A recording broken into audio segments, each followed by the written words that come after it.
Hi friends, ಎಲ್ರಿಗೂ ನಮಸ್ಕಾರ. ನೀವು ನೋಡ್ತಾ ಇದ್ದೀರಾ ಮಹಾಸ್ ವಂಡರ್ಸ್ ಡೆಸ್ಟಿನೇಷನ್ ಯೂಟ್ಯೂಬ್ ಚಾನಲ್. ಇವತ್ತಿನ ವಿಡಿಯೋದ ಒಂದು ನೀತಿ ಕಥೆಯನ್ನು ತಿಳ್ಕೊಳ್ಳೋಣ.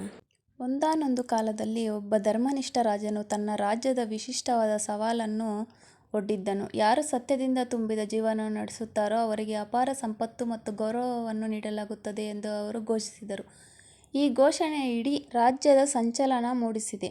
ಈ ಬಹುಮಾನ ಪಡೆಯಲು ಎಲ್ಲರೂ ಉತ್ಸುಕರಾಗಿದ್ದರು. ಅದೇ ರಾಜ್ಯದಲ್ಲಿ ಒಬ್ಬ ಬಡ ಅದರ ಪ್ರಾಮಾಣಿಕತೆ ರೈತ ವಾಸಿಸುತ್ತಿದ್ದನು. ಅವರು ತಮ್ಮ ಜೀವನದ ಪ್ರತಿ ಹಂತದಲ್ಲೂ ಸತ್ಯವನ್ನು ಅಳವಡಿಸಿಕೊಂಡರು. ಅವರ ಕೃಷಿ ಕೆಲಸವಾಗಲಿ ಅಥವಾ ನೆರೆಹೊರೆಯವರೊಂದಿಗೆ ವ್ಯವಹಾರವಾಗಲಿ, ಅವರು ಯಾವಾಗಲೂ ಸತ್ಯದ ಹಾದಿಯಲ್ಲಿ ನಡೆಯುತ್ತಿದ್ದರು. ಒಂದು ದಿನ ರೈತನು ರಾಜನ ಸವಾಲಿನಲ್ಲಿ ತಾನು ಭಾಗವಹಿಸುತ್ತಾನೆ ಎಂದು ಭಾವಿಸಿದನು. ಅವನು ರಾಜನ ಆಸ್ಥಾನಕ್ಕೆ ಹೋಗಿ ತನ್ನ ಸರಳತೆ ಮತ್ತು ಪ್ರಾಮಾಣಿಕತೆಯ ಕಥೆಗಳನ್ನು ಹೇಳಿದನು. ಅವನು ತನ್ನ ಹೊಲದಲ್ಲಿ ಚಿನ್ನದ ನಾಣ್ಯಗಳನ್ನು ಹೇಗೆ ಕಂಡುಕೊಂಡಿದ್ದೇನೆ ಎಂದು ಹೇಳಿದನು. ಆದರೆ ಅವನು ಅವುಗಳನ್ನು ಅವುಗಳ ನಿಜವಾದ ಮಾಲೀಕರಿಗೆ ಹಿಂದಿರುಗಿಸಿದನು. ಅಕ್ಕಪಕ್ಕದ ಮನೆಯವರು ತಪ್ಪಾಗಿ ಕಳುಹಿಸಿದ ಧಾನ್ಯದ ಮೂಟೆಯನ್ನು ಹೇಗೆ ಹಿಂದಿರುಗಿಸಿದರು. ರಾಜನು ಅವನ ಕಥೆಗಳಿಂದ ಪ್ರಭಾವಿತನಾದನು. ರೈತ ಸತ್ಯವನ್ನು ಮಾತಿನಲ್ಲಿ ಮಾತ್ರವಲ್ಲ, ಕೃತಿಯಲ್ಲಿಯೂ ಅಳವಡಿಸಿಕೊಂಡಿದ್ದಾನೆ ಎಂದು ಅವರು ಅರಿತುಕೊಂಡರು.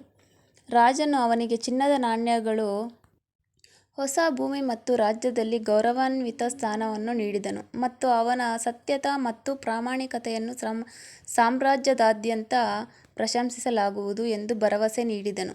ಈ ಘಟನೆಯಿಂದ ಪ್ರೇರಿತರಾದ ಇತರರು ಸಹ ಸತ್ಯದ ಮಾರ್ಗವನ್ನು ಅನುಸರಿಸಲು ನಿರ್ಧರಿಸಿದರು.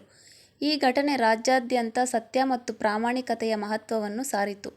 ಸತ್ಯದ ಮಾರ್ಗವು ಕಷ್ಟಕರವಾಗಿದ್ದರೂ ಅದರ ಫಲಿತಾಂಶಗಳು ಯಾವಾಗಲೂ ಮಂಗಳಕರ ಮತ್ತು ತೃಪ್ತಿಕರವಾಗಿರುತ್ತವೆ ಎಂದು ಜನರು ಅರ್ಥಮಾಡಿಕೊಂಡರು. ಸ್ನೇಹಿತರೆ, ಸತ್ಯ ಯಾವಾಗಲೂ ಗೆಲ್ಲುತ್ತದೆ. ಸತ್ಯದ ಮಾರ್ಗವನ್ನು ಆರಿಸಿಕೊಳ್ಳಲು ಯಾವಾಗಲೂ ಫಲಪ್ರದವಾಗಿದೆ ಮತ್ತು ಕೊನೆಯಲ್ಲಿ ಅದು ವಿಜಯದ ಕೀಲಿಯಾಗಿದೆ ಎಂದು ಈ ಕಥೆ ನಮಗೆ ಕಲಿಸುತ್ತದೆ. ಈ ವಿಡಿಯೋ ನಿಮ್ಗೆ ಇಷ್ಟ ಆಗಿದ್ರೆ please like, share and subscribe my YouTube channel friends.